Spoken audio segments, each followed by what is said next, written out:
like slaves anymore because we're not slaves. If you cannot control what you eat, then you cannot control what you feel. Eat your largest meals in the middle of the day, not the end of the day. What part the homeostasis plays, you're on your way to healing yourself. The homeostasis is the internal environment where your body is at its ultimate functionality for healing. Just keep in mind that everything that is happening to you is happening for you.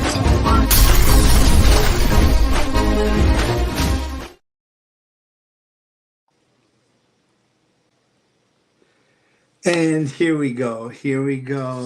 Another wonderful day. And everybody, I just want to welcome you in, along with we're having some difficulties here. We had to, this area, at least where I am right now, is pretty, let me see if I can just get this. There we go. Just a few things, little. It keeps us excited and keeps us busy when it comes to the different situations that present themselves a little bit just to keep you alive here. I'm Dr. Zarif, the nutritionist, and today we're going to be talking about the nutritious dietary laws. And I think I'm going to have my co-host here with me. Carolyn, are you? We're on a whole different. We're definitely. Carolyn, are you in? I guess she'll be up soon. Let's go ahead and just keep on as we work out some of these situations here. I wanted to talk to you about the mission of this show and of this particular show, because we're going to be talking about a lot of things that perhaps some people aren't comfortable with, but we're going to do this with as much respect as possible. It's not meant to make fun of anybody's beliefs or superstitions, just to make us aware that they exist. Okay, I am going to just do a little lift here. Okay, hold on one second. And we have, good. I want to bring this up a little bit. There we go. This is all, one day to be talked about. All right, good. There we go. Well, there you have it. It's just getting this stuff situated. I think that's going to be better. So what we're talking about as far as the superstitions are concerned, what we're talking about as far as those things that we know, for instance, science can't explain everything. There are some things that we just don't understand how they happen, and we don't understand, the mechanism. We have no further understanding, and I don't know if the human brain was even designed to go that far. However, this show's mission is to actually introduce and improve and increase our knowledge of ourselves through nutritional science. And many of the chronic diseases can be prevented and even reversed by making the changes to our eating lifestyles, our diet, our exercise, daily routine, sleep, our habits, and managing stress levels, which is a huge thing. If you're in a situation and you're still arguing, well, I would say these battle things, like this is like worse than just having an argument. Intelligently, it's like, I see it this way, you see it that way, let's have a discussion. But when you quarrel, that can definitely make a huge difference in the way that your body functions. And this is why it's very important not to get in a quarrel. Don't get into you don't want to get into that as you grow wiser. And I can tell you this for sure, that as you become wiser, you'll realize that that the arguing and screaming and in a very toxic environment, these are some of the things that you definitely want to avoid that altogether. Okay. um there are a lot of solid evidence that a predominantly plant-based diet supports good health, and this means that eating primarily whole foods such as the vegetables, the fruits, the whole grains, the nuts, legumes, the seeds, with a minimal amount of meat, a minimal amount of fish, because the world is rebalancing itself because of so much, I would say, contamination.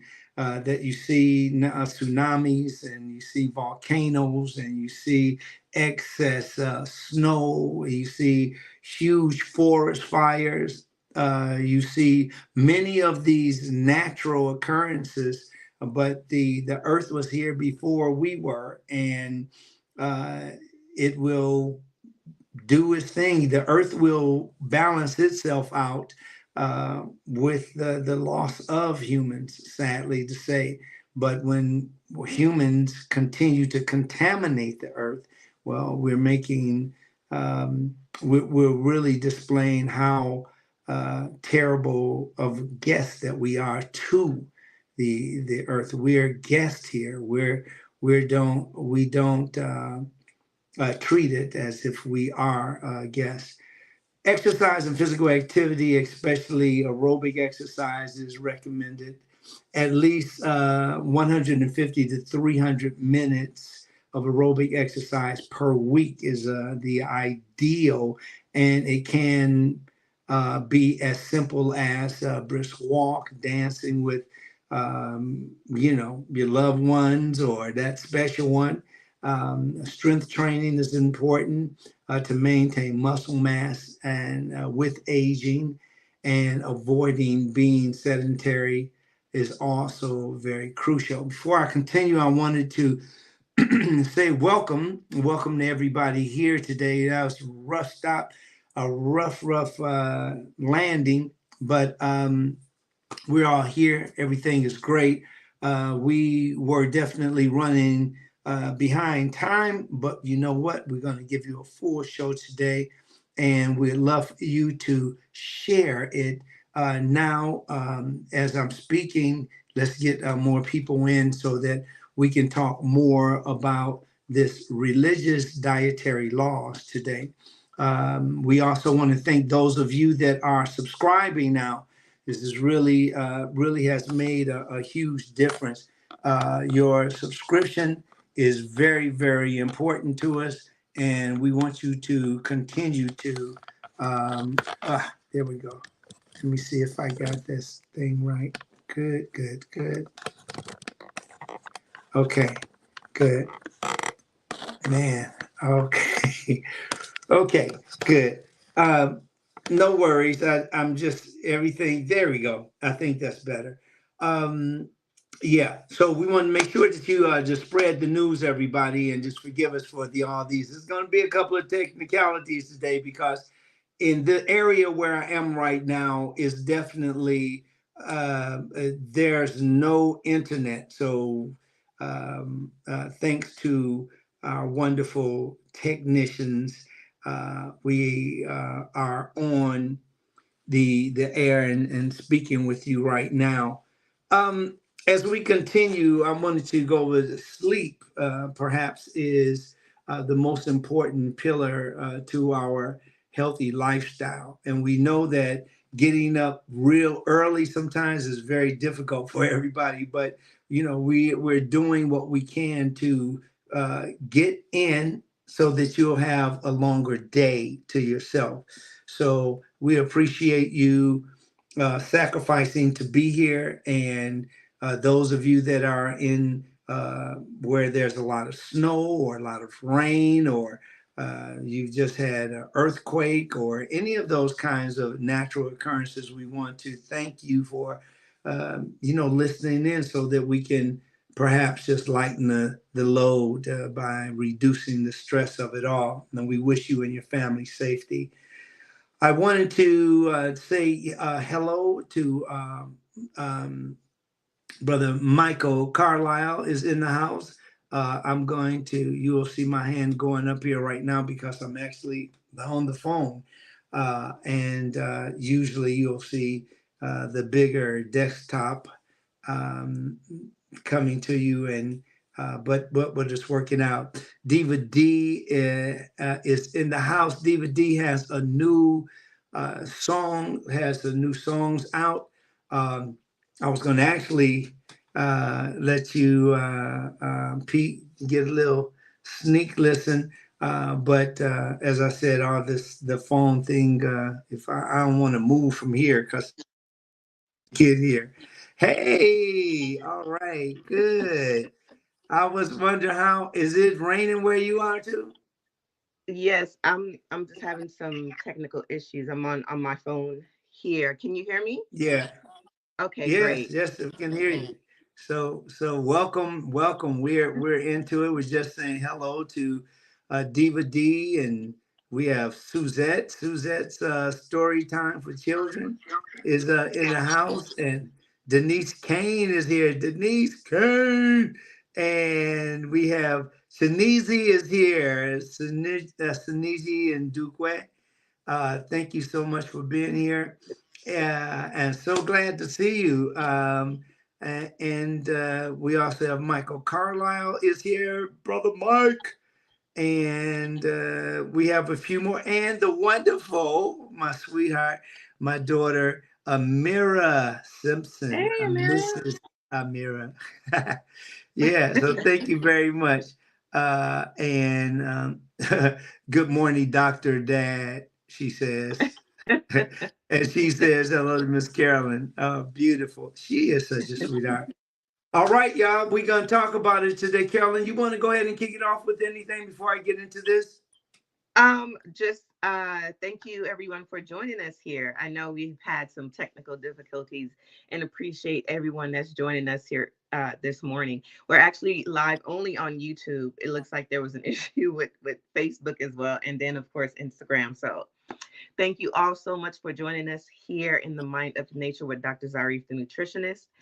You've already got it started, Dr. Zarif. Just if you haven't already and you're tuning in right now, please share the live. And we ask that you subscribe to the YouTube channel. It's Dr. Farid Zarif. And let's get some thumbs up so we can get some more people to become a part of the conversation here today. That's what I have for you, Dr. Zarif. I'm gonna send it back to you. Thank you very much. It was as we get into it, everybody. We want to um, express that there are two obscurities that protect, or yeah, I would say protect uh, the mis and the disinformation. And there's a difference between misinformation. That is just when you are just mal-informed. But if you are disinformation is when a person premeditates, they purposely spread news that is not correct, it's not truthful, or it can be deceptive, and that's the difference between mis and dis. That can this mis and disinformation continuously breathes life back into these misnomers and rituals. They're the initiators of cognitive dissonance and euphoria. So many of these chronic diseases can be prevented, and they some of them can be reversed by making the changes in your diet and exercise routine, sleep habits, and stress levels. And when we talk about these things, we're also talking about evidence-based information, lifestyle medicine, and preventing or proactive healthcare. So all of this comes into play. Now, you really can't get a gist of this. You probably right now, those of you that like you want to move on to something else more entertaining, this is one of the things that you should have as a part of your tools, because the entertaining is going to be there, and it's going to be there to serve you for a whole different thing.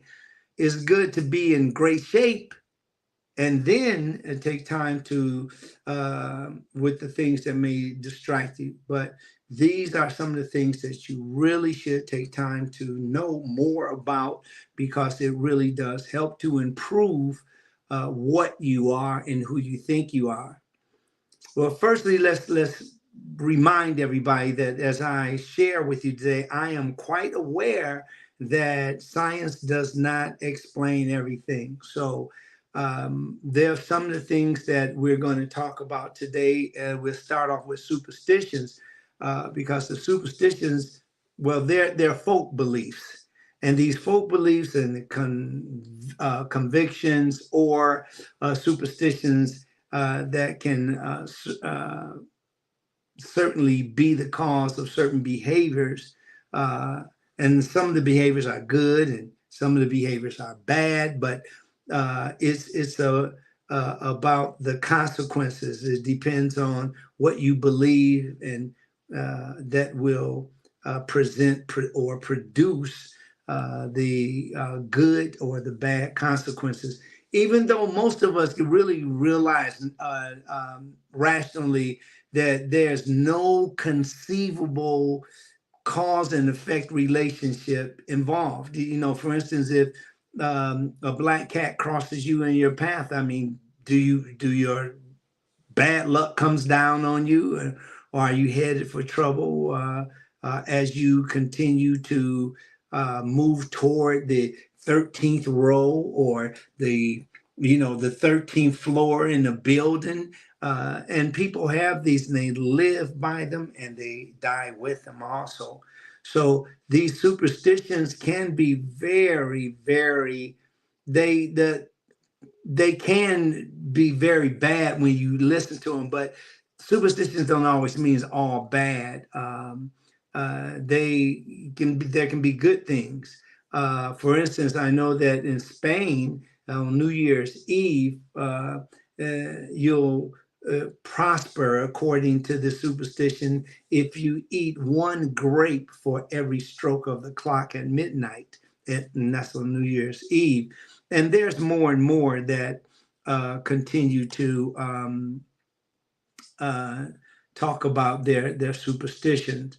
Now, there are people that's going to say, I'm not, I do what I want to do. Nobody can tell me what to do. This is my body. And even though you might say, don't eat that, or here, eat this, or take this supplement, or follow the instructions of your PCP, can say all of that. But if they have their minds made up, you are talking to the wall. So cognitive dissonance, you're going to hear a lot of that, because that's when you hold two conflicting thoughts. And these thoughts in mind, they're at the same time that, like, for instance, a cognitive dissonance would be a conflict. You love cows, but you also love hamburgers too. You see, get it? Okay, good. The hamburgers come from, okay, great. So that's very important. And a cognitive is a piece of knowledge, such as a thought, attitude, personal value, your behavior. The incompatibility, which is the dissonance, can happen when you do things that goes against your own values. And this is something that we are seeing more and more today, when people, despite you clarifying something for them, if they've made up their minds to stick to that particular belief, then they're going to do that. Okay. Now let's go ahead and we'll start with I want to I'm going to go down here where I want to actually start with the religions. Okay, let's go.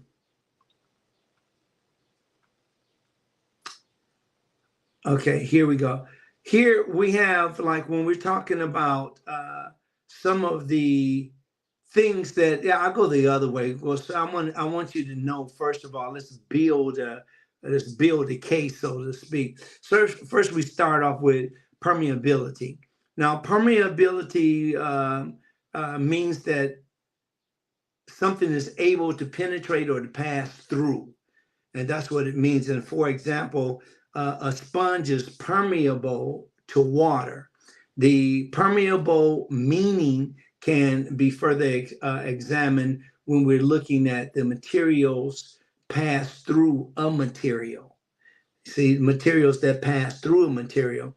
And cells are surrounded by a double layer of phospholipids called a cell membrane. And I'll be coming back to that. So don't run away from it if science is in your thing. But these are some of the things that you can add to your value and knowledge.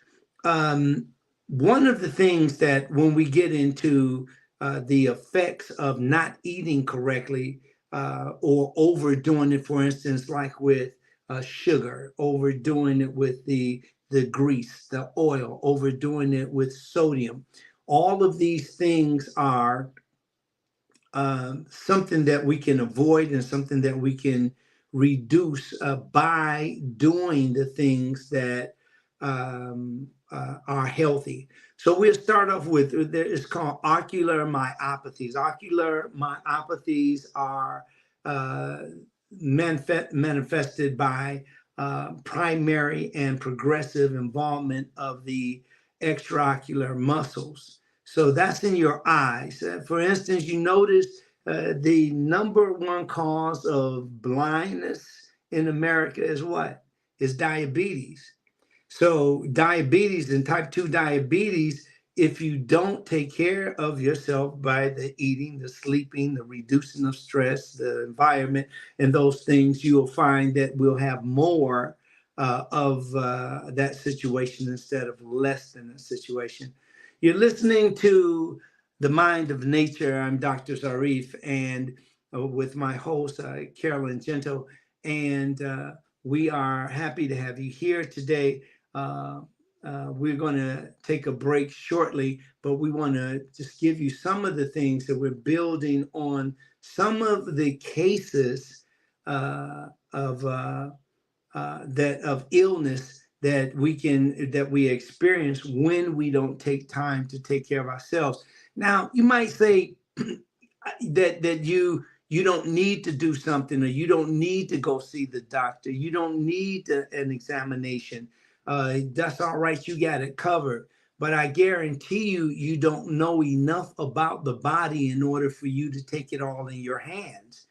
You know, there's doctors that never even heard of different, like a urodynamic testing. They, because they're not even in that sector or that particular genre of medicine. So all of us can learn something. Nobody knows everything about anything. So we want to leave with you today the kind of information that will keep you going. So we're talking about ocular myopathies, and when we have excess sugar in our body, the sugar or the glucose, the excessive glucose, it can cause these different cases. In most cases of involvement of the extraocular muscles, biopsy from the somatic muscles studied by a histo chemistry, histo meaning cells, studied by histochemistry and electron microscopy. It permits to make the diagnosis of the underlying condition. So that means that you can uh, ruin the muscles. You can ruin the balance. You can ruin the health of your eyes by eating a certain way, by ingesting certain things. And we use, for an example, the glucose or the excess sugar. So let's go now next to peripheral neuropathy. Peripheral neuropathy happens when the nerves that are located outside of the brain and the spinal cord, which means peripheral nerves, when they're damaged. Now, this condition often causes weakness, numbness, and pain, usually in the hands and the feet.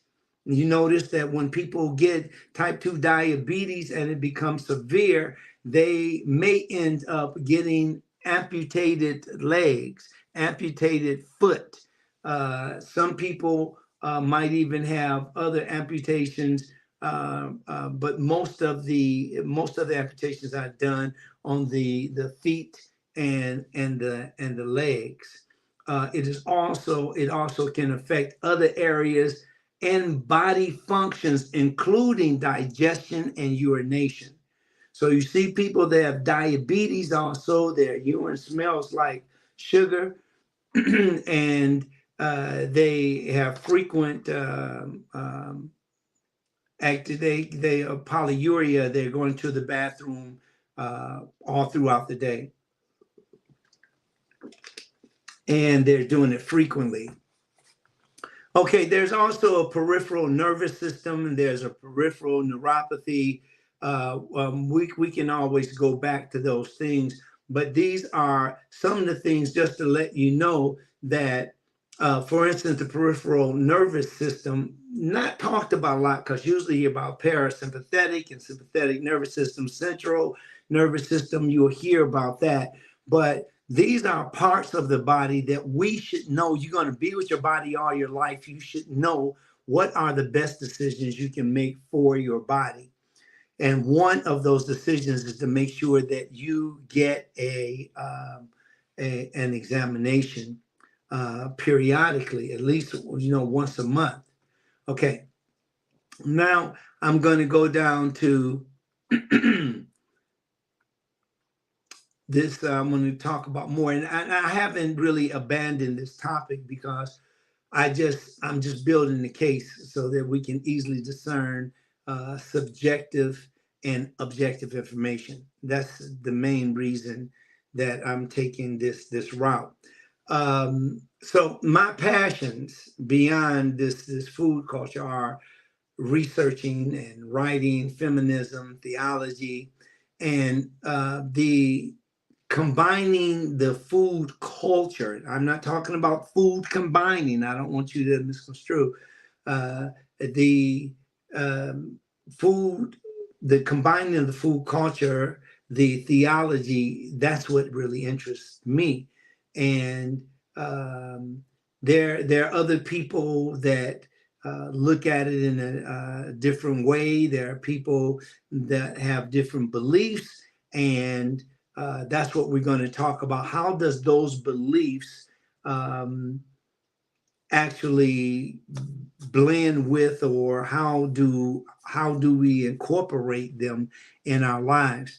Now, some claim that going to the Bible. Now, some claim that Romans 14 abolishes the law about clean and unclean animals found in Leviticus 11 chapter from the first to the 47th verse, and Deuteronomy for the 14th chapter and the chapter 3 through, chapter verses 3 to 21. The 14th chapter, verses 13 to 21. They all of these the verses here, and it speaks about it for those of you that rely on the Bible. Now, first, let us notice that in the context of Romans 14, it begins by telling us that some in the church wanted to be vegetarians. Some of the congregation wanted to be vegetarians. Now, in Romans 14, it says, receive one who is weak in the faith, but not to dispute over doubtful things. For one believes that he may eat all things, but he who is weak eats only vegetables. So that might really actually offend some people, because some people really feel that if they don't eat fish, if they don't eat cattle, beef, if they don't eat pork, if they don't eat certain things, that they're weak now. It's just like they're not really being one that is strong or showing strength. So it's really that in itself could be read like that, and other people might just say that, hey, I need to strengthen myself. The key really lies in a chapter that deals with similar matters, and it gives remarkably similar instructions. In 1 Corinthians 8, Paul also wrote of Christians who choose to avoid eating meat. But here, the reason was explicitly given. In the first century, it was common for the meats that had been offered to the idols to be sold in the marketplace after the offering. Get it? They had like farmers markets even back then. So they bring it to the market and then they'll sell it. But these were foods that were offered to their idols. Now, Paul explained to the church that an idol is nothing, and that's in verse 4. But that if a brother's conscience was troubled by the fact that the meat on the table had been offered to an idol, a brother of stronger conscience should not offend the weaker Christian by insisting on eating it. So these problems, the reason I'm reading the stuff from the Bible is simply because we are still dealing with these types of situations even today. Meats offered to idols or avoiding offense is something that may not be done in the way of the offering to idols, but people do have outings, for instance, and in these outings they grill meat, and they sometimes offer them to, of course, everybody, your chicken, your fish, your links and all of that. And some people are offended. Oh, you Mr.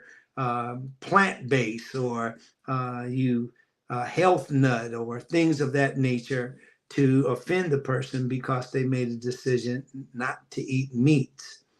There's a note that the word translated unclean here is, when we say unclean, is not the, I think this is it says the akathartos. And the akathartos, the usual word for unclean meats, that's usually the word for unclean meats. And there's this other word, which is koinos, that is normally translated for common. And you will find all of these different words and different expressions in your Bible. And a lot, if your pastor does not explain those, it'll be just left up to you to figure it out. But when it really comes down to it, you can find out more about these things as you do your due diligence, and that is to study. That is to find out more about what you're learning, even from the Holy Book. Now, the clean and unclean animals, does God care what meats we eat? Is clean and unclean meats really a thing? Well, this is why it's important for you to read, to do your due diligence, and not just to take it just because it's traditional. Although, we love our religions, and there'll probably be anarchy without organized religion. But when we're reading or we're going to a mosque, a temple, if a church, synagogue, all of those, make sure that those things that you don't know, look into them. They'll make more sense, and then it also allows you to make healthier decisions. You're listening to The Mind of Nature. This is Dr. Zarif, and today we're talking about religion, dietary laws. Let me start off with a couple. Now, we know that I just went over Christianity, and I'm going to shoot through these things really fast so you will know. There's many religions, but I'm just going to talk about the main ones. So let's talk about the Hinduism. Most Hindus, they follow a vegetarian diet. The eating of meat is not prohibited, but pork, fowl, ducks, snails, crabs, and camels are avoided. The Brahmin priests, they take only vegetarian food prepared with clarified butter, and they abstain from alcohol and strong foods such as onions and garlic. Those who do not eat are forbidden from eating beef. Those who do eat meat are forbidden from eating beef because cows occupy a sacred place in the Hindu religion. That's why you will see a lot of cows when you that are not killed in India, for instance. Again, many of Indians are Hindu as well, Islamic, and a few other different religions. Other products from the cow, however, such as milk, yogurt, butter, are considered intimately pure and are thought to promote purity of the mind, of the spirit, and the body. Now, many devout Hindus, they fast on the 18 major Hindu holidays, as well as a numerous personal days, such as birthdays and anniversaries of deaths and marriages. They also fast on Sundays and on days associated with various positions of the moon and the planets. So that's Hindus. That's pretty deep. And add that to your mental arsenal. Now, next I'm going to go to Buddhism, and then we'll stop for a break and have Carolyn come back in and reset. We know that we're going to go a little over today, but bear with us because we want to get the information out to you. Buddhism, many Buddhists are vegetarians, just like when we're talking about Hinduism. Hindus follow a vegetarian diet, and so does the Buddhists. So this is how you can remember the Hindus, vegetarian, Buddhists are also vegetarians, though some include fish in their diet. So they, just like Americans, you have those people that are vegans, and you have those people that vegans that will eat honey, for instance, and you have the ones that don't eat honey. So there you have it. There are differences because we're still human at the end of the day. Eating fish and meat is allowed in Buddhism, though vegetarianism is encouraged.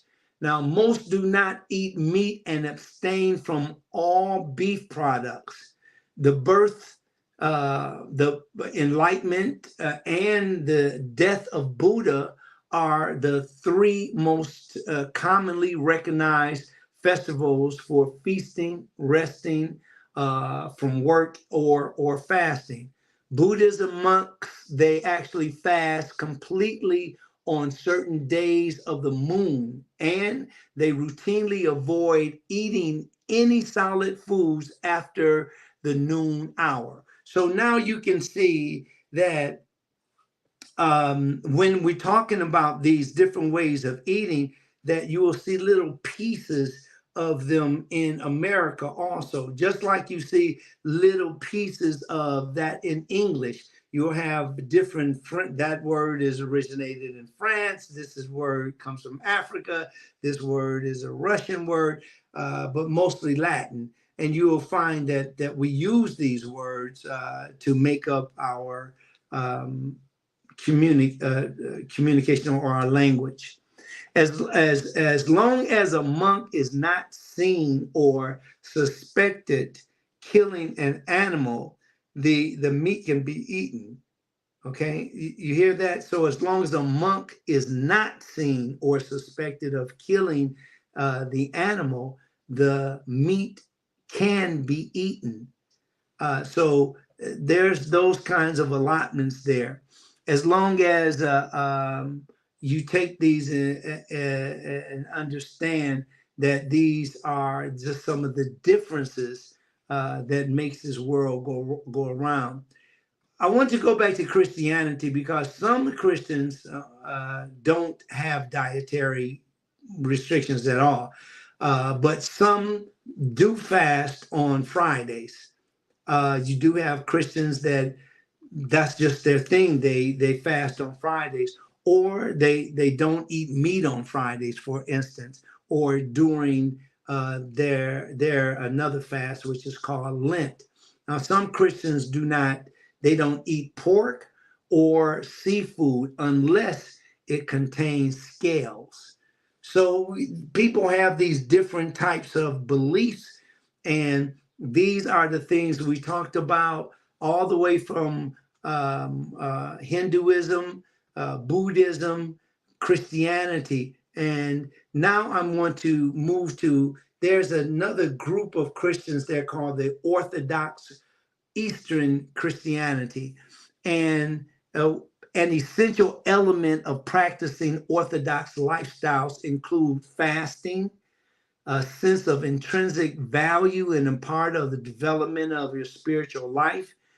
To practice the Orthodox believers, fasting teaches self-restraint, which is a source of all good, and a sense of being closer to God, a sense of being more spiritual. So you will find in all of these religions that they'll all have pretty much the same. They'll have fasting. They'll have different types of rules when it comes to eating. And that's why humans are not a monolith. We can do many things and we do everything. Now, there's the Catholicism also. There's Roman Catholicism. And the dietary practices of devout Catholic centers around the restriction of meat or fasting behaviors on specified holy days. Now, on the designated days, the Catholics may abstain from all food, or they may restrict meat and meat products. Water or non-stimulant liquids are usually allowed during the fast. Whereas if you look at Islamic fasting, which I'll get to, the Islamic fasting, they're doing while the sun is up, there's nothing allowed to go into the body. That is fasting for 30 days, and it's called Ramadan. And so that's where this will be a difference, but they're still fasting. Judaism. The Judaism is it has these laws that were formulated for health reasons. For example, rules about the use of pans and plates and utensils are, or the separation of meat or from dairy. Sometimes that's a no-no. In a lot of cases, the separation of meat from dairy products are intended to reduce contamination. The term kosher, when you hear the word kosher, like kosher foods, you have kosher. Kosher refers to the methods of processing the foods according to the Jewish laws. Now, Jews only eat animals that have a split hoof and chew their cud, such as sheep, goats, and cows. Now, reptiles and pigs are forbidden to be eaten. The food must be thoroughly drained of any blood.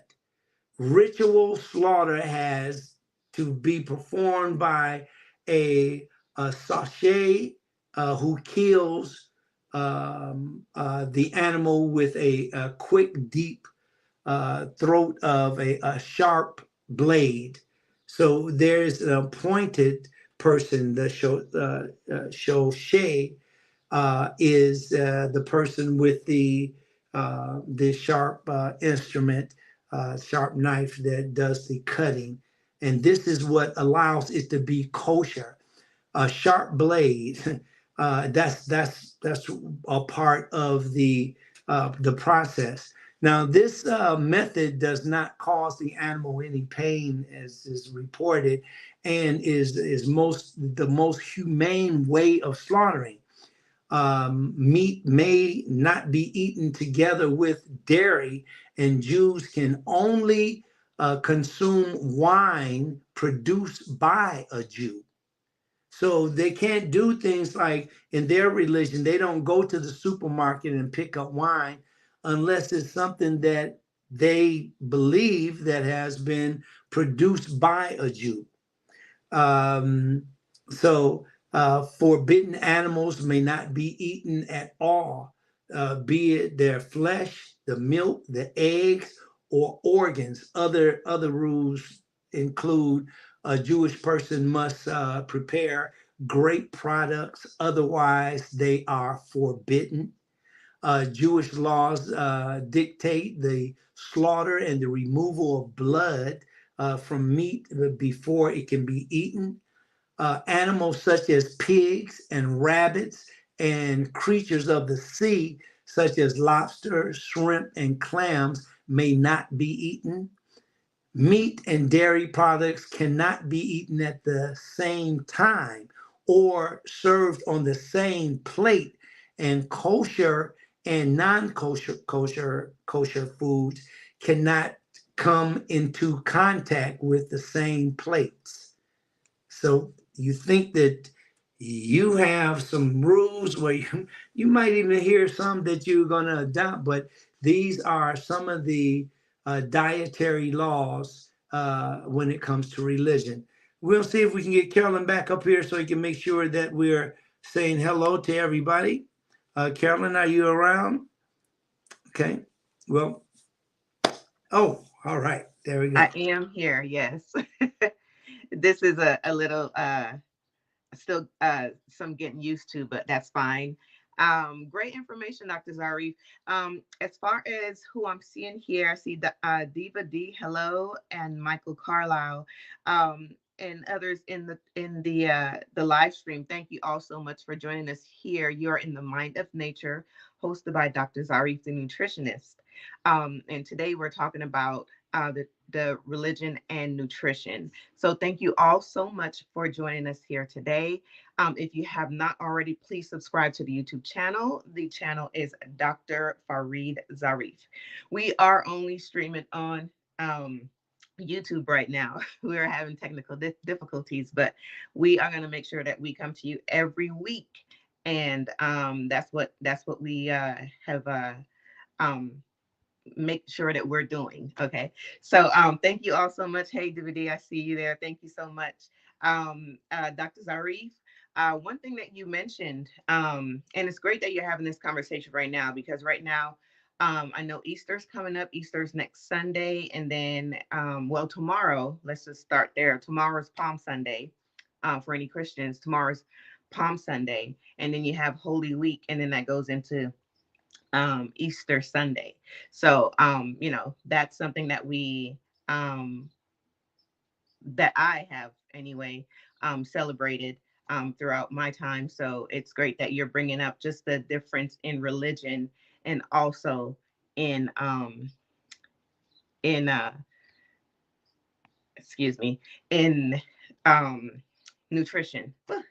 Thank you so much for everyone that's joined us here today. It's a little, I'm sorry, I'm just trying to get the information here, or just the just how it's all set up. And it's Oh, throwing that's me off a okay. little bit, so I'm doing my best to keep up with it, because I have things that's like covering my screen, and it's all good though. Yeah, the Thank same you. thing here. Yes, absolutely. I know it's weird. But something that you mentioned, I remember growing up on Good Friday. We used to not eat meat. And the only thing we would eat is fish. And I'm talking, when I say we, I'm talking about my family, my mom, dad, sisters. We would only eat fish and not eat meat. And that's something, as far as like religion, as far as what you eat. That was one of the things that you mentioned. And when you talked about that, I remember that being something that we couldn't do. We could not eat meat on Good Friday, and only had fish. So yeah, that brings back memories as far as the things that we've done, and it connecting to religion as well. Yeah, well, this a lot of things I wanted to talk about this because we're actually born into a world and we end up doing things as children. We have no idea what they're connected to. While we're doing it, we're doing it because our parents say do that. So now, as we grow up, many people still carry around these beliefs, but they are not clear on why they do what. When we look at some of the major religions, we find that they pretty much do all the same things, but they why it I mean why would we even have holy wars? That we live so much alike, and we think so much alike, but of course, that is centuries old, and that's something that again is based on the absence of knowledge, being ignorant to other people's needs and their religions themselves. And those things that man doesn't understand, man gets irritated with it. And that which he gets irritated with, he grows to hate. And anything that man hates, he wants to destroy. And that's why we're going over this today. Um, yeah, I wanted to go. We're I don't think that we're on Instagram today, but we want to apologize for having you running all around if you are. But we are Well, on the air. We're going to be here for a few. We got a few more things that we're going to share. I think Carolyn wants to share something. I'll go back to her for now. oh no, I was just saying that we're actually only on streaming on YouTube. And I know Instagram, with the whole system that we have here, and it wasn't working properly, weren't able to connect Instagram like we usually would. And with Facebook, that one cut off as well. So we are just on YouTube, but it's great that we have everyone here, and I really appreciate everyone sticking with us. Thank you. Yeah, You're this welcome. is really a beautiful thing. So I'm going to go back here. Islam, Islam is next. Now, some people, heard Assalamu alaikum wa alaikum assalam rahmatullahi wa barakatuh. You will hear the language because it is in our communities. But the to the Muslims, eating is a matter of faith for those who follow the dietary laws called halal. So earlier I talked about kosher. Now kosher is with Jewish, and Islam or halal is the word or the term for all permitted foods. So when you hear the word halal, this is speaking about all permitted foods. The dietary laws of Islam are quite similar to those of Jews, and they forbid eating blood, pork, animals found dead, and food sacrificed or offered to idols. Those foods that are prohibited, such as pork and birds of prey, are known as haram. Haram. And haram, while the foods that are questionable for consumption are known as mashbuh. Mashbuh. And Muslims eat to preserve their good health, and overindulgence or the use of stimulants such as tea, coffee, and alcohol are discouraged. Fasting is practiced regularly on Mondays and Thursdays, and more often 6 days during the Shawwal. And the 10th month, the Shawwal is the 10th month of the Islamic year. And for the entire month of Ramadan, which is the ninth month, fasting of these occasions includes uh, abstention. And abstention is just means to abstain, not to do it.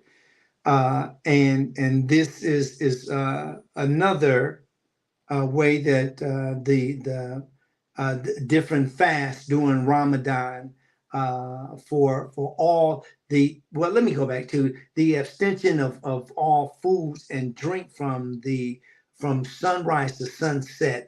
I wanted to go over that because sometimes people are saying that they're fasting that has nothing to do with the moons and the stars, the sun. They're just fasting because they feel that they've been stronger, they've been more disciplined when they do so. So, mostly fasting, I found over my discoveries, is that most people that fast are people that want to feel closer to God, want to feel closer to their Creator. Muslims believe that it's during this month, whether it's the ninth month of Ramadan or the 10th month with Shawwal, um, that that these kinds of rituals will also discipline them to the point where they want to be closer, they want to learn more about closer to God, they want to know more about their religion. They read their holy book is called the Holy Quran. The When you hear Quran, you will hear the American way is Quran, the Holy Quran. That's just like Kumu Estas, uh, you know, yeah, you get the idea. Anyway, the fast, the reading of the Quran, and then find out more about and feeling closer to those uh, beautiful principles that the Prophet Muhammad um, went by and set examples of. Most Muslims are required to refrain from food and drink during the daylight hours for the entire month. The fast is broken in the evening by a meal called iftar or iftar, which traditionally includes dates and water or sweet drinks and is resumed again after sunrise. Fasting during Ramadan is one of the five pillars of the faith, which are the most important religious duties in Islam. The practice is meant to remind Muslims of the poor, to cleanse the body, and to foster serenity and spiritual devotion. Ramadan ends with Eid Afir, and the Eid Afir, which is the end of Ramadan. You will hear people say Ramadan Kareem or Ramadan Kareem, and this is usually the festival of that's during the festival of the breaking of the fast, which is Ramadan. I'm going to go through one more with you, and this is Mormonism. Now, the Mormonism is the law of health. The word of wisdom contains the laws for proper eating and the rules of abstinence for tobacco, alcohol, coffee, tea, chocolate, and illegal drugs. Mormons must choose foods that's built up the body, improve endurance, and enhance intellect. Products from the land, such as grains and fruits, vegetables, nuts, are to take place of the meat, sugar, cheeses, spices. All are to be avoided. Reason and self-control in eating is expected in order to stay healthy. There's other groups. I think I'll read this one too, because this is pertaining to the black community, Rastafarians. Now, Rastafarian members of this group are permitted to eat any food that is ITEL food. Now, ITEL food meaning that it is cooked only slightly. Therefore, meats are not consumed, canned goods are avoided, and drinks are unnatural. The drinks that are unnatural are not allowed. Now, fish under 12 inches long may be eaten, but other types of seafoods are restricted. Now, Seventh Day Adventists, I want to also go over that too. So, well, the Rastafarians, you see, there are some things, but not as extensively as others are, and some, but they still acknowledge the time for fasting, the time for reading, the time for praying. The Seventh Day Adventist Church advocates a lacto-avo a vegetarian diet. That's including moderate amounts of low-fat dairy products and the avoidance of meat, fish, fowl, coffee, tea, alcohol, and tobacco products, though these are not strictly prohibited. The church's beliefs are grounded in the Bible and in a belief in holistic nature of people. The Seventh Day Adventist General Conference of Nutrition Council has is that's a quote, belief in the holistic nature of people. Now, this is a religion that has a general nutrition council.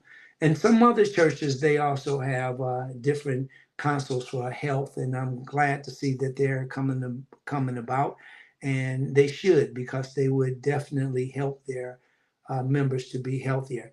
Okay, I'm going to get ready to get out, but I just read about Buddhism, Eastern Orthodox, Hinduism, Islam, Judaism, Mormonism,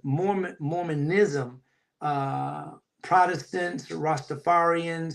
I think I didn't go. The Protestants, you can just remember that there are few restrictions for food or fasting, observations, moderations in eating, drinking, and exercise promoted. The reason that they do these particular rules are God made all animal and natural products for humans' enjoyment. They're just against gluttony and drunkenness. That's the sin. But Protestants believe that, like everything on God's earth was meant for man's consumption. Okay, we'll go. Well, I'm all the way down to part two. We'll stop right there, and let's bring up the wonderful Carolyn now. We thank you all for being patient. We did it, and that's the main thing. We did Yes, it, and despite having, these problems weather-wise, and no internet and all that, but we making it happen, and we appreciate you from whatever location you're tuning in. We thank you, Carolyn. absolutely. And congratulations to you as well, Dr. Zarif. You got through it as well. Just saying, we gotta give each other that high five. That's So for sure.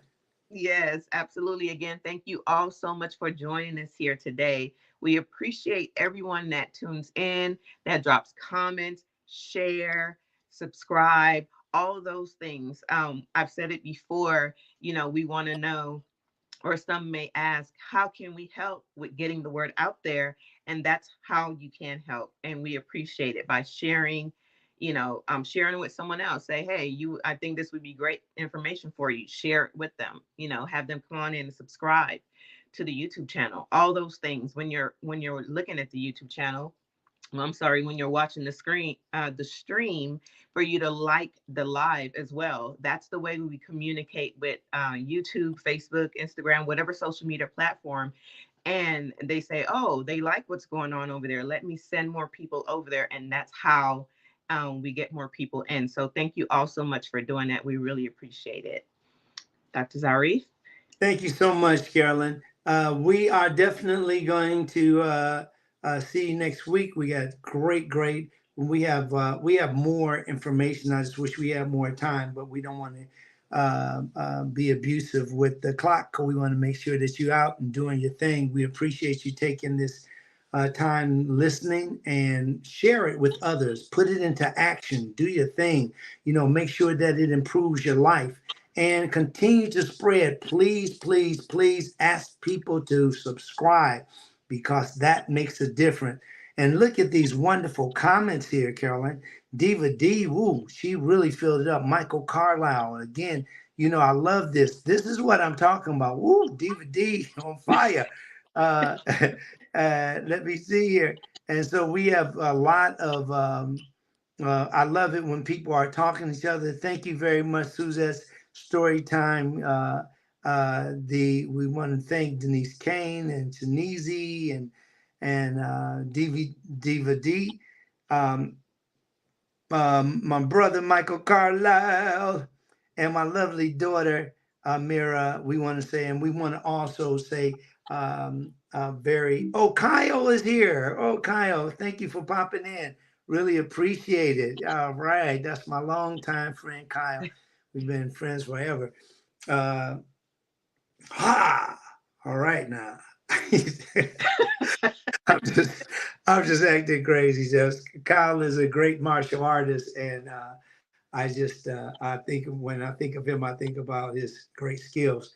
So everybody have a beautiful rest of the weekend. Thank you very much, Carolyn. Really appreciate you. You goddess, you, and thank you everybody else that tuned in today. Really appreciate you being here. And until next week, we'll see you, and let's put those things in motion, okay? I'm Dr. Zarif, the nutritionist.